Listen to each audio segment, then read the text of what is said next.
6 jours avant la Pâque, Jésus arriva à Béthanie, où était Lazare qu'il avait ressuscité des morts. Là, on lui fit un souper, Marthe servait, et Lazare était un de ceux qui se trouvaient à table avec lui.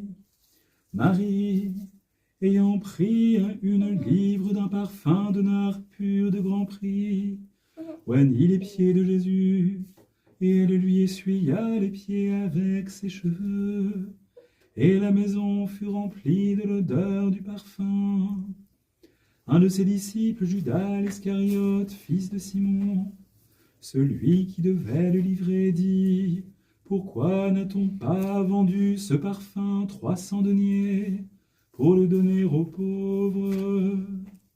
Il disait cela non qu'il se mit en peine des pauvres, mais parce qu'il était voleur, et que tenant la bourse, il prenait ce qu'on y mettait.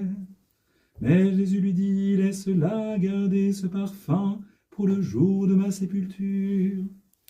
Vous aurez toujours les pauvres avec vous, mais moi, vous ne m'aurez pas toujours. Une grande multitude de Juifs apprirent que Jésus était à Béthanie, et ils y vinrent non pas seulement à cause de lui, mais aussi pour voir Lazare, qu'il avait ressuscité des morts. Les principaux sacrificateurs délibérèrent de faire mourir aussi Lazare, parce que beaucoup de Juifs se retiraient d'eux à cause de lui et croyaient en Jésus. Le lendemain, une foule nombreuse de gens venus à la fête, ayant entendu dire que Jésus se rendait à Jérusalem, prirent des branches de palmier, allèrent au-devant de lui en criant: Hosanna, béni soit celui qui vient au nom du Seigneur, le roi d'Israël. Jésus trouva un ânon et s'assit dessus selon ce qui est écrit: ne crains point, fille de Sion, car voici ton roi, assis sur le petit d'une ânesse.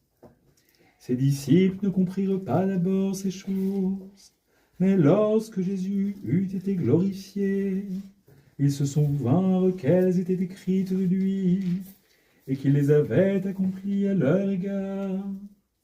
Tous ceux qui étaient avec Jésus quand il appela Lazare du sépulcre et le ressuscitait des morts, lui rendaient témoignage, et la foule vint au-devant de lui.